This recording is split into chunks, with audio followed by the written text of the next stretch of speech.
then we bleed. And we do this. We build it up, we bleed. We build it up, we bleed. And our hormones go up and our hormones go down and our hormones go up and our hormones go down. And actually, it's more natural to be pregnant or breastfeeding. And how many periods do you have when you're pregnant? 0. How many periods do you have when you're breastfeeding exclusively? 0. And so our hormones shouldn't be going up and down, up and down, up and down from age 12 and a half until 50. And actually, if you study the Dogon tribe in Africa, Dr. Beverly Strassman, a anthropologist, and it's not like they die at 30 or 40, they die at 70 or 80, just like we do. They only have 100 periods in our lives, and we're having 350 to 400 periods. And so we do this up and down, we have babies, and really having a stable hormone is much better, you can imagine, for anything than going up and down, up and down. And then you hit menopause and the body's like, bye-bye, you're done. We don't need you to make any more babies. You've done the babies, time to move on. And so then they take away the hormone. And when you take away the hormone, that's when you get all the symptoms of withdrawal from estrogen and progesterone. And then your hormones are like, ah. And so that's where you get extra androgen or testosterone. And that's where the zits come from. And by being on the birth control pill, we can just be, stable and then transfer to hormonal therapy, which is adding in estrogen if you need it and adding in progesterone if you have a uterus to prevent having endometrial cancer. It's so good to know. I know there's been a lot of conversations lately, yet it's not commonly known yet to the masses. So that's why I'm so happy that you're here. And I'm doing my part to try to educate the people that are in my world that we don't have to suffer, because there's the common theme with all these conversations with women is that there seems to be a lot of suffering. So if it's all the perimenopausal symptoms, and then certainly once, and so can you define, because just so everybody knows, so menopause is actually one day. It's the day you actually stop having a period for 1 year, right? So it's that day you hit the 1 year mark. You hit menopause until you haven't bled for a year. But for those of us that are on the birth control pill patch ring, the IUD, the implant, and making #periods optional, how do we know that? And there are some hormones that you can check to see if your LH and FSH are high, and that's one way to do it. The other way is you have to come off the birth control pill patch ring to see if you don't have a period for a year. But why suffer? I say just transition over.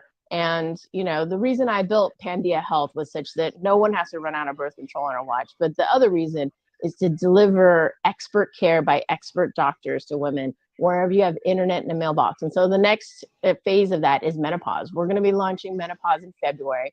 And I am of menopausal age, so I have found the best treatment for menopause. I will share it with all of you. And if you don't want the best treatment, we'll give you, less than that, because some people aren't into the full hormone situation. But just so you know, the patch is a pretty good, way to get your estrogen in. And then most physicians are actually getting an IUD to cover that prevent uterine cancer, to provide that progesterone. But you could also take a progesterone pill every day, or you could take it for 14 days out of the month. But it's really crazy how there's no combo treatment that's easy. There is a pill, but it's just not as good as the patch. So it's you got to hack it. And then we, as those with uteri, need to stop. My new hashtag is stop sucking it up. If something sucks in your life, let's talk about it. If your periods are horrible and painful, let's talk about it. Don't suffer. See a doctor. If you're having menopausal symptoms, don't suck it up. Talk about it. Let's get our government to cover it. So my proposition is V2. V1 was the Affordable Care Act. Any FDA-approved birth control is available with no copay, no deductible, aka free. And V2, I'm proposing Kamala Harris, Joe Biden, listen, and all senators and House of Reps out there. I want any menopause FDA-approved treatment to be available with no copay, no deductible. And if you don't pass that, then you're ageist and sexist. So also get out the vote. Yes. So my blood starts to raise and the blood pressure starts to raise when we talk about this, because I think we all know that women's health, it seems like everything's being chipped away at. And so don't get your breast checked. Don't go do this. Don't go do that. And it's like, okay, so great. We're all going to be dead because we're not dealing with the things that we need to be dealing with. So Sophie and I agreed that we're going to get on a little bit of a high horse this morning and remind everybody that we need to go out and vote. And it starts, it's really important. A lot of people think that the local elections don't count, but they really do count, because then those people keep going up and up and up, and they get higher up in government. So, I've just been to 2 NARAL events. Sophie and I were at a big event in Palo Alto 2 weeks ago. And, we looked around the room and we're like, it's all women. We're like, we need to get men on board. We need to educate the men in our lives to vote the right way and actually to make it a priority, because we've got to change the conversation. We've got to get what we need. And I've just decided, like, we've just got to do it, because we want our kids. I want my daughters. We don't want our daughters. Sophie's got 2 daughters also. We don't want those kids dealing with what we're dealing with right now. And God help us all, like our moms are being re-traumatized because of Roe v. Wade, because they fought for that and they knew what it was like before it. So it's really important for us to step up and step out. And Sophia, why do you think, or do you, actually I'll ask you this question, do you think that there's hope that we can start getting a lot of these medications and things covered? Because we know Viagra is on every plan. So what about hormones and all of that we need to function? Because women are in, like, this age group of women who are really dealing with menopause. We're all in corporate America. We're all working. We're all doing all these things. And women are having hot flashes. We're having emotion, the depression, anxiety. There's so many things wrapped up into that. And we're still going to work. And I can tell you, if a man was dealing with it, I don't know, they would take like 3 years off. They would have sabbaticals or something for their menopause. No, I've been through, a spin class. I've been through Pilates, and I'm like, my husband would die if he took this class. But as I said, hashtag stop sucking it up. Hashtag ask for what you need. And those of us of menopausal age are in positions of power. And we need to start asking our HR. We need to start asking our elected officials. I want you to pass a V2, and I want you to have menopause FDA-approved treatments available with no copay, no deductible. And the whole reason I keep emphasizing FDA-approved is there are some people, pushing out snake oil out there, and AKA anybody trying to give you testosterone pellets, beware. That is not FDA-approved. And to me, that's very, very barbaric, like putting in pellets under your skin when you could be taking a pill, you could be doing a lotion, you could be doing a patch. Do not be doing any testosterone pellets. And if it hasn't been proven in a clinical trial, then plus minus, know that any treatment, 30% is placebo, meaning if you took a sugar pill 30% of the time, you'd get better for some things, not for like antibiotics. Antibiotics, you need to kill the bacteria, but for psychiatric drugs, but also for menopause as well. So, I mean, I guess 30% placebo is a good thing, but I would rather get the real stuff, and I'd rather not pay for something that is not FDA approved or tested. So because you brought that up, it just made me think of a question, because I know I certainly had this, and this was because of some of this misinformation that was out there. I used to think that if you took hormones for menopause, that it increased your risks of cancer. So can you speak to that a little bit? Because I know there was some information as well as disinformation out there. I think it was based on some old study that wasn't. This was based on the Women's Health Initiative. And it's really important to know that this is an old study, but it was one of the largest studies out there. And unfortunately, it's important when you design the study to design it right. The average age of the woman in that study was 63 when they started their hormones. And we know that the right time to start hormones now is before 60. So if you're 60 and above and you have menopause symptoms, then it becomes risky to take medications. And the way I think of it, I didn't explain my whole theory, is at age 50, you take away our hormones, and then our arteries become like men's arteries. So it's our estrogen that protects our arteries from blood clots and makes our arteries more bendable and stuff. You take that away, our arteries get clogged up, our arteries get hard. We have a greater risk of heart attack and stroke. And then if you throw estrogen on top of that, so you took it away for 10 years from age 50 to 60, and then at 63, you threw on estrogen, which causes blood clots, then of course you're going to get heart attacks and strokes and whatnot. And so the new paradigm is if you're going to start hormonal treatment, you have to start it before age 60. And that the Women's Health Initiative, the average age was 63. And then, so it's really important. There's a book I'm looking at my bookshelf called Estrogen Matters. If you have questions and fears about estrogen, read that book. It's written by an oncologist, so a doctor who specializes in cancer. And it's really not the estrogen causing the breast cancer. Though, of course, if you have a genetics that you're susceptible to estrogen, hormone positive, then yes. But if you don't have hormone positive genetic breast cancer running in your family, then it's generally not the estrogen, and it's actually the progesterone that puts you at risk for breast cancer.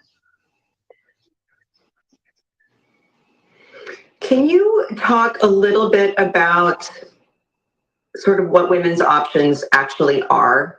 So if they're having a hot flash, does that mean they should go on the patch? I mean, does the patch kind of help with everything, or there are certain things that women, like a menu of things women can choose from? I would say, the estrogen has so many benefits. As I mentioned before, one, if you're worried about heart attack and stroke, it makes your arteries better. It's what makes women have our heart attacks 10 years after the men have their heart attacks.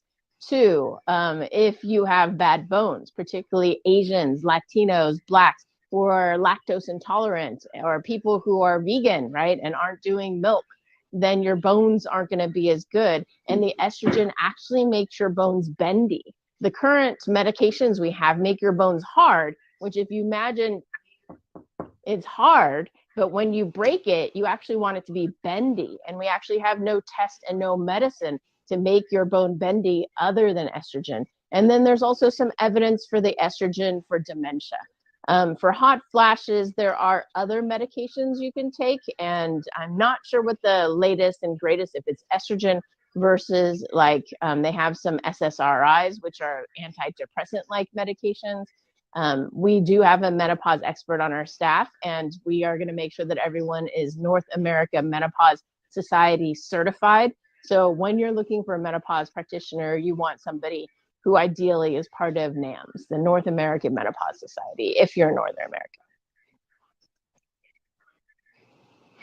And so I have one sort of final question on sort of our health, and that is, what would your biggest piece of advice be to women when they're out there and talking to their healthcare providers if they're not getting what they need? In case in point, I have a really dear friend who had a male OBGYN. I'm not saying this is all male OBGYNs, but he basically told her that everything she was experiencing was in her head and that he wasn't able to help her. And so we promptly said, well, you need to go find somebody else. But there's, if someone's not getting what they need, or they're locked into a primary care provider, what would you say to help those women? I think, one, if you're doing telemedicine, you want to make sure that you know that not all telemedicine is created equal.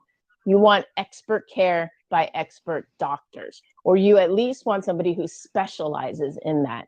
I'm all for generalists, family practitioners, internal medicine people, but even amongst internal medicine, even amongst family practice, even amongst OB-GYN, do they know menopause? How much menopause are they doing? Are they North American Menopause Society certified? Have they taken some classes on it? Because you'd be surprised how much, we don't learn much about it in medical school. And I don't know how much family medicine, internal medicine, OB-GYN is going over it, if they're up to date on the latest. And that's the difference between an academic physician and a non-academic physician. An academic physician is affiliated with a local college like Stanford, UCSF, Harvard, Hopkins, etc. And more importantly, we have medical students, residents, fellows saying, hey, Dr. Yen, why are you doing that? The latest paper says XYZ. We have every single week grand rounds where we learn about the latest and greatest in our field. So if you're not getting the care you want, ask, one, are they North American Menopause Society certified? Two, what is their training in menopause? Is there a menopause expert that they could send you to?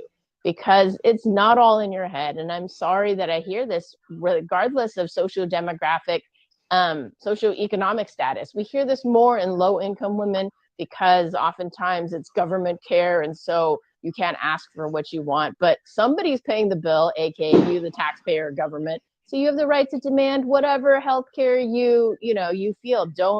Don't be neglected. But also as a doctor, I hate it when patients come in and like, I want A, B, C, D, and F tests. And sometimes, did you go to medical school? I don't think so. But if you're not getting the care you need, you have the right to change doctors. You have the right to ask for a specialist if you feel that your doctor doesn't know their stuff. And I'm hearing, unfortunately, a lot of that. And menopause is absolutely one of those categories where physicians need to make sure they're up to date on the latest and greatest, and if not, refer to a specialist. So check the telemedicine companies that you're looking at. Are they run by a physician? We are the only company where the CEO in birth control has taken the oath, do no harm. Can't say the same for the others out there. And look at the quality of the physicians that are leading. Are they just advisors, or are they the providers? Because the advisors maybe check in once a year, maybe every month. I don't know. There's no standard for that. But if the CEO's there, or one of the founders, or a physician, they're living, breathing, doing this every single day, hopefully. Well, I love that. Thank you for sharing that. And I know that you shared with me that when you launched Menopause, obviously you're going to have the telemedicine support, which is wonderful, because I talk to women all over the country. And there are women who say that they're in very small towns, and they can't actually access their doctors don't. It's hard enough to find a doctor, much less find one that is educated and up to date on menopause. So I know you said that you're going to have that telemedicine aspect. So thank God, because I know the women out there are waiting for it. We need it. And then just to be able to get those medications and everything, and get everything. I think ease and convenience too is what we're all craving as busy midlife women, ease and convenience. But so I can't wait for the next phase of Pandia Health to get out there. And so what I don't want to let everyone go without knowing too that Sophia's created something really amazing, and she's also a badass entrepreneur, like starting a startup at midlife. And she's, going out for fundraising, and it's an amazing company, and it's going to be really successful. It is already really successful, and it's changing girls' lives, especially now with, Roe versus Wade and women. We know birth control is kind of on the chopping block. So this is why you guys all need to get out there and vote. You don't think it's going to happen, but look what just happened. So we can't wait for something bad to happen. We need to be at the beginning of this change. So I would encourage everyone to check out Pandia Health. I know, especially with all of you who've got daughters in college, just to get them, their pills, and, hopefully they're not in the red states. And if they're in the red states, Sophia's company has options for everything. So please go check it out. So Sophia, thank you so much for being here today, because you are just a representation of everything I love in life. A badass female who's out there supporting women, starting a business, a passion-based business, because you saw a real need. And I love the fact that, a doctor-led company, because you did take that oath, do no harm. So I know that gives a lot of us a peace of mind if we're dealing with our own health or the health of our daughters. So that's very comforting to know. And then let everybody know sort of where to find you. And of course, everybody, you are going to hear, because you're going to run and go listen to the podcast now, right? Of course you are. That's like not a question. Link in the bio here. So definitely follow Sophia. But Sophia, let everybody know where you are all over the interweb, so they can go follow you. Please check us out at Pandia Health. Pandia is the Greek goddess of healing, light, full moon. And the way to remember how to spell it is Pan is every, and Dia is day. So we got you every single day. Set it and forget it. Let Pandia worry so you don't have to. And we can deliver to all 50 states. So if you have a prescription and insurance to cover the meds, you pay us nothing. You just tell us where the prescription's at. We move it to our pharmacy. We bill your insurance, and we make sure you never have to worry about running to the pharmacy or running out of your meds again. And as Jen said, we can also prescribe birth control, and soon to come menopause in February, in 14 states, and we're expanding as we get more money. So anybody want to invest, hit me up. But we also are in the major big fun states: California, Florida, Texas, New York, Nevada, Illinois, Pennsylvania, Georgia. And so we encourage birth control tourism. So the example I give is, if you're in New Jersey and Connecticut, we're not there yet. We'll get there soon, but we're New York. So if you're happening to get into New York, you can fill out the questionnaire. Pay us $20 once a year to use our expert birth control doctors. We only have physicians on our platform. We proudly list their first and last name, their academic criteria, why they're passionate about women's health. And then you get unlimited follow-up questions about birth control. For menopause, we're going to charge you per visit with the doctor. For birth control, you get unlimited follow-up. So it's a great deal. And we're also having a special for the holidays after November 10th for our current users and for those that sign up that will involve some freebies. We've recently partnered with Winky Lux, so you all get some free Winky Lux. I love that because if when my girls go to school, it's like I feel like that's like one of the important things. We're going to have their subscription just to get that taken care of, so we don't have to worry about that. And then so it's one less thing to forget or to remember in college. And then obviously everyone, when Menopause launches, we're going to have you back on, Sophia, to talk about all those wonderful products and the services and how you're going to support, because I know you're going to also have a community and all these other wonderful aspects to help all of us going through menopause, because there's about 50 million of us, according to what they say out there. So thank you so much for your time today. This has been amazing. So everybody go out there and vote.